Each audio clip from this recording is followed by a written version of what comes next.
What's up everyone, Vu of nVu Films, and I am back with another idiotic video for you to watch. In today's idiotic video, I'll be talking more about the Google Pixel 6 Pro, which I've gotten the chance to use this for the past 5 days, pretty much. So over the weekend, I filmed 2 weddings, one locally and one I had to travel to Buffalo to film the wedding. And I had the Google Pixel 6 Pro the whole time with me. So I have used it for photos, I've used it for videos, and I want to talk about that. And of course, I use it as my general phone. So I want to talk about my experience with that in real world use. And just to be clear, Google did send me this phone as part of Team Pixel. They sent me this phone to pretty much do whatever I want with it. I could use it. I could take pictures of it, post it on social media, and I could do videos like this. It's all up to me. They didn't ask me to do it. They don't get to watch this video before I post it. So let's just be clear that this is all my opinion and this is all my doing. Even though I got this phone for free, I'm not obligated to do any of this stuff. Matter of fact, I purchased plenty of phones on my own. So this is a OnePlus 9 Pro, dead because some pool water splashed on it.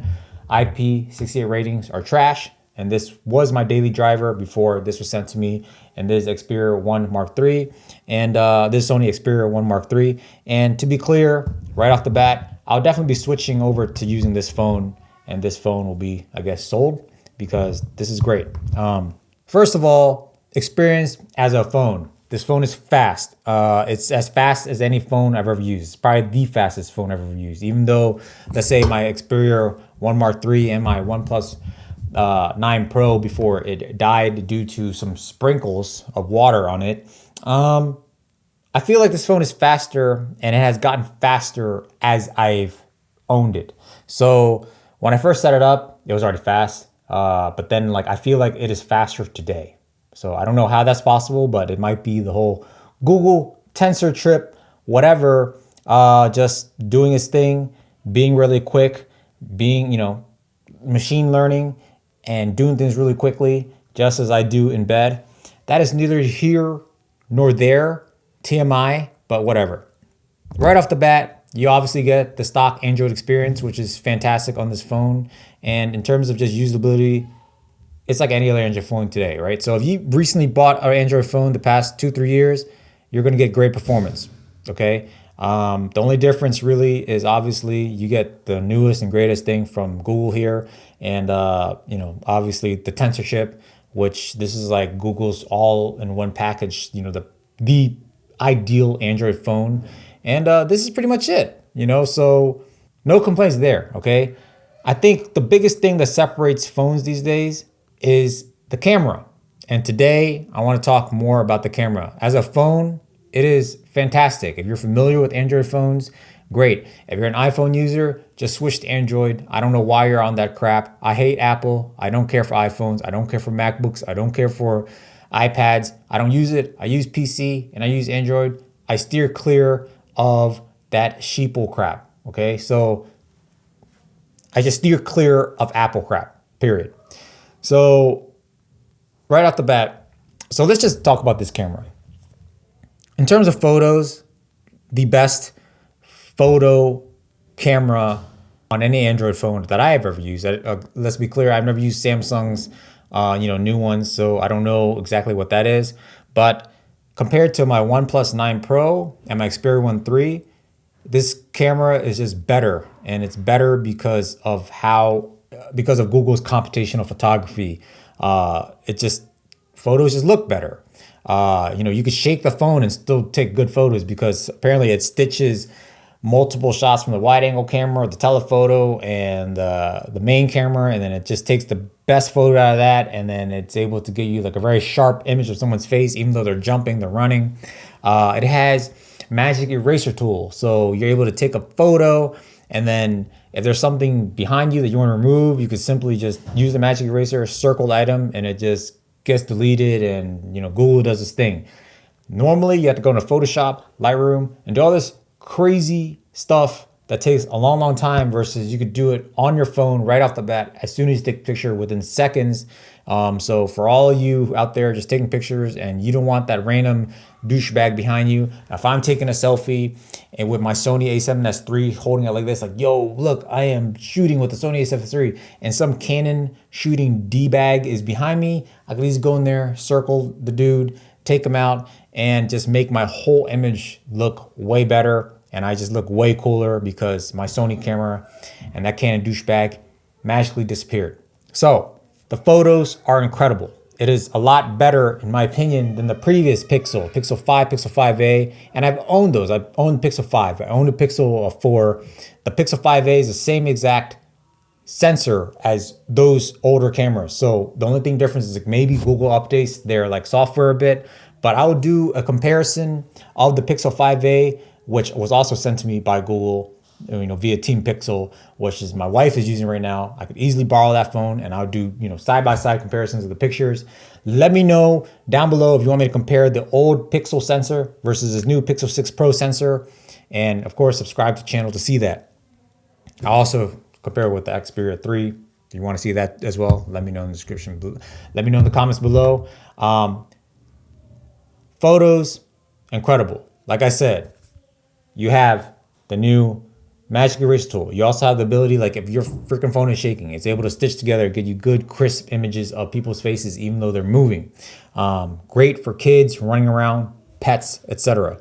So I use this camera nonstop over the weekend. I shot a bunch of weddings. I vlogged with it. I used it to record video and I took a bunch of pictures and they all turned out great. I went to dark church reception, and in terms of dark, I can't explain to you how dark it is, but pretty much my Sony a7S III, I had to shoot the lens f1.2 wide open with ISO of 12,800 just to get a decent image on my professional camera.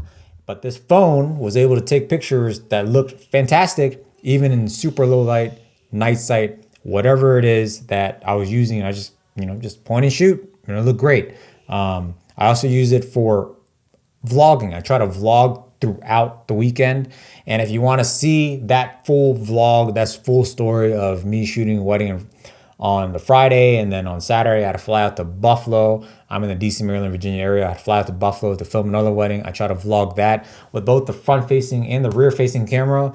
And in my opinion, this phone is definitely great for vlogging because I am not a vlogger and I cannot see myself holding my big old a7S III or even a GoPro or just, bring something extra with me just to vlog. It is just fantastic that now with the Pixel, and I'm sure, other people with Samsungs and their iPhones, they have great video capabilities and all that stuff. They've been, having this for years. Now it's great that I have a Pixel that can, I just pull out my pocket and be able to get really good 4K image out of the front facing camera, but even better 4K image on the back, especially in low light situations. So I have some comparison shots here where I am vlogging with the front facing camera. All right, it's extreme low light right now and I'm vlogging on the Pixel 6 Pro. I can see it's mad grainy here on the back or the front facing camera. And we're about to do the reception. This is pretty much right before the guests start entering in. And as you can see, very low light situation, the image does not look great. But as soon as you use the rear camera, just testing the low light capabilities of the video side, the photos look great. When I took pictures of the venue here. Yeah, look good. But this is example of low light on the image looks great in my opinion in such low light situations. And it also, keep in mind, it sounds good also, even though there's a lot of noise going around me, such as in this example. Currently vlogging on the Google Pixel 6 Pro. And yeah, try to see how the quality looks like in this low lightish situation. Like grain on your mask. Yeah. Also, they advertise like... So Google is definitely doing some type of voice isolation when it recognizes that you're talking at the phone for, I don't know, vlogging or video calls, things of that nature. And the mic makes sure that it isolates your voice. And even though you can hear background noise, that the voice, your voice shines through. So it's, in my opinion, that is great for vlogging, video calls, things of that nature. And, you know, overall, like this camera, I can't say more about how great this photo camera is and the fact that you can just point and shoot and get good photos. Like in comparison to like my Xperia 1 III, it has all these cool features, right? It has like that alpha camera layout and you can do like manual mode and all that stuff. And as a professional, I'm like, wow, that's awesome. But I find myself never using that because it's kind of cumbersome to use on a cell phone. And you know, your cell phone, no matter what you do to it, no matter how many like promos you put onto it, it still looks generally like a cell phone photo. Like this camera will never really like do things that will compare to like a full blown like mirrorless or DSLR camera.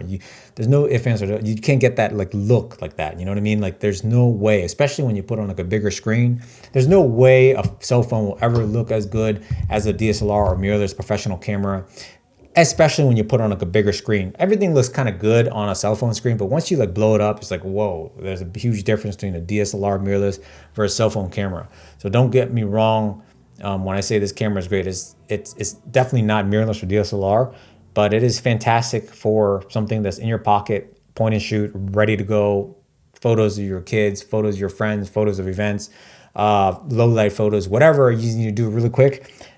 It's amazing. And even here when I'm using it for video and I'm just like shooting like the venue, and again, this is low light and, you know, very good IBIS, things are looking very stable and it looked good. I mean, honestly, like if I took this clip and put it into the wedding video to showcase like the reception, I don't think people could tell that I took it with a phone. Like it looks pretty good. In my opinion, it looks like I shot on gimbal on a wide angle lens on a mirrorless, or maybe not as good as Sony, maybe like a Canon with like bad low light.